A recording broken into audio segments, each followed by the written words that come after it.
जी हाँ, नमस्कार। News letter के साथ हाजिर हूँ मैं राकेश रंजन। राज सत्ता के खिलाफ संघर्ष का उद्घोष। प्रतिपक्ष के नेता लोकसभा में प्रतिपक्ष के नेता कांग्रेस के वरिष्ठ नेता राहुल गांधी के वक्तव्य की रोशनी में एक बेबाक विश्लेषण समकालीन चिंतन के संपादक डॉक्टर राम कविंद्र का सुनेंगे, गुनेंगे और प्रतिक्रिया से जरूर अवगत कराएंगे।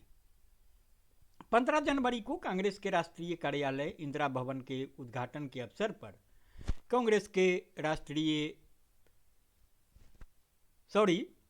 के पूर्व अध्यक्ष और लोकसभा में विपक्ष के नेता राहुल गांधी ने भारतीय राजसत्ता के खिलाफ संघर्ष की अपील कर वर्तमान राष्ट्रीय राजनीति से जुड़ी काफ़ी गंभीर बात कह दी। उनके इस वक्तव्य से कांग्रेस हिंदुत्ववाद विरोधी और तानाशाही विरोधी राजनीति के केंद्र में स्थापित हो गई है। यह वक्तव्य आरएसएस यानी राष्ट्रीय स्वयंसेवक संघ के सरसंघ चालक मोहन भागवत के बयान की आलोचना में दिया गया है। श्री भागवत ने अपने हालिया बयान में देश की आज़ादी को धर्म, यहाँ हिंदुत्व कहना धर्म को बेहतर होगा, के साथ जोड़कर उसकी एक नई परिभाषा है। उनका मानना है कि 1947 में जो आज़ादी मिली थी वह सिर्फ राजनीतिक आज़ादी यानी अंग्रेजों के चंगुल से आज़ादी थी। संविधान में जिस शासन व्यवस्था की गई उसमें देश का स्व प्रतिष्ठित नहीं हो पा रहा था, इसलिए वह सच्ची आज़ादी नहीं थी। सच्ची आज़ादी मिली है 22 जनवरी 2024 को अयोध्या में राम मंदिर में रामलला की मूर्ति स्थापना के दिन। इसके पहले कंगना रनौत से आप वाकिफ ही होंगे, फिल्म स्टार और अब सांसद, बोल चुकी हैं कि देश को असली आज़ादी 2014 में मिली।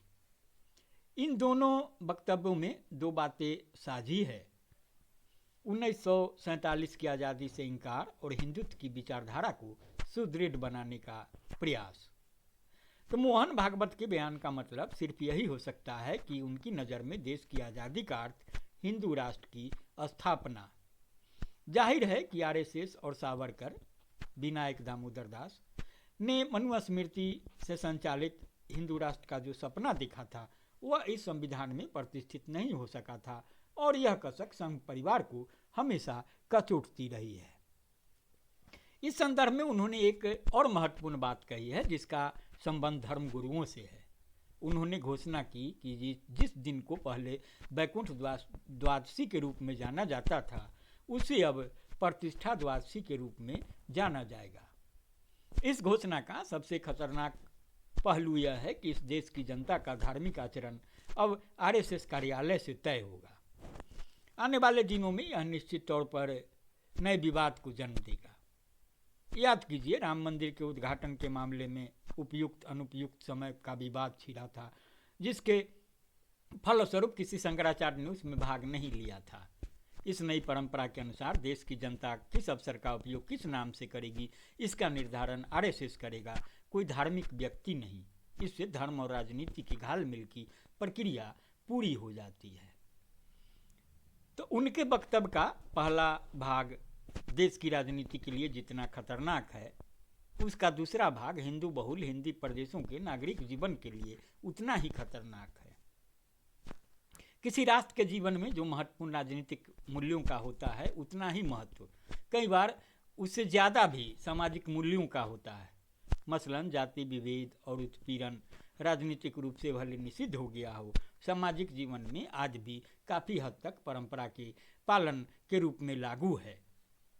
ऐसे कई अन्य उदाहरण भी दिए जा सकते हैं। मोहन भागवत प्रतिष्ठा द्वादशी की स्थापना से ऐसा ही जहर जनमानस में घोल देना चाहते हैं। तो देश के वर्तमान राजनीतिक परिप्रेक्ष्य में राहुल गांधी का वक्तव्य बिल्कुल सही है। मोहन भागवत का बयान स्वतंत्रता संघर्ष के शहीदों और सभी स्वतंत्रता सेनानियों का अपमान है। लेकिन हम नहीं भूल सकते कि आज़ादी के उद्देश्य को लेकर विभिन्न शहीदों और दलों के दृष्टिकोण अलग अलग थे और 1947 में ब्रिटिश राज के साथ समझौता के तहत मिली आज़ादी भगत सिंह जैसे शहीदों के साथ धोखाधड़ी ही थी, क्योंकि उन्होंने मजदूरों, किसानों और समस्त उत्पीड़ित जनता की मुक्ति का सपना देखा था, जो आज भी अधूरा है। लेकिन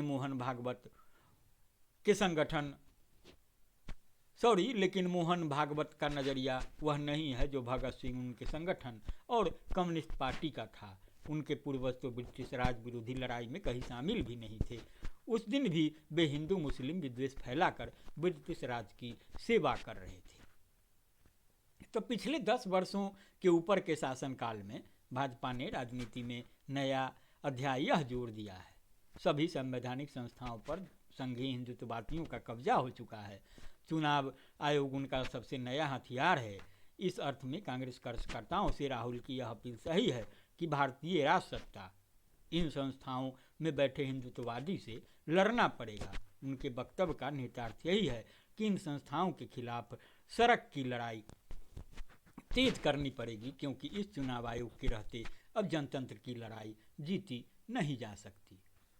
तो उनके यानी राहुल के इस वक्तव्य से पूरा संघ परिवार तिलमिला उठा है और आरोप लगने लगा है कि राहुल गांधी भारत राष्ट्र के खिलाफ विद्रोह की अपील कर देशद्रोह को बढ़ावा दे रहे हैं। वे अरबन नक्सली हैं। मोदी राज में देश छुई मुई बन गया है। सरकार के खिलाफ आवाज़ उठाना देशद्रोह है, अडानी के खिलाफ आवाज़ उठाना देशद्रोह है, अग्निवीर योजना की आलोचना देशद्रोह है, आदि आदि। दूसरी ओर पड़ोसी देशों की तस्वीर देख लीजिए। अपने को इकलौता देशभक्त घोषित करने वाले शासक या तो जनता के डर से देश छोड़कर भाग गए हैं या गिरफ्तार किए जा रहे हैं। श्रीलंका, बांग्लादेश, दक्षिण कोरिया इसके नए उदाहरण हैं। म्यांमार की जनता गृह युद्ध में जूझ रही है। सच तो यह है कि इन जन विरोधी शासकों के पतन से उन देशों की जनता राहत महसूस कर रही है। हमारा देश भी उसी दिशा में बढ़ रहा है। इसलिए राहुल गांधी के वक्तव्य से सत्ता प्रतिष्ठान से लेकर संघ परिवार में खलबली पैदा हो गई है। लेकिन सवाल है कि क्या कांग्रेस इस चुनौती को स्वीकार करने में सक्षम है और इंडिया गठबंधन के सारे दल इससे सहमत हैं। तो आपको बता दें कि राम कविंद्र नव जनवादी लोकमंच से भी जुड़े हैं और उन्होंने जो यह विश्लेषण है नव जनवादी लोकमंच की ओर से ही जारी किया है। राम कविंद्र का कहना है कि राहुल गांधी की घोषणा पर वे अपना दृष्टिकोण 2 भागों में पेश करेंगे। तो यह पहला भाग है। सुनिए, गुनिए, लाइक करिए, शेयर करिए। नमस्कार।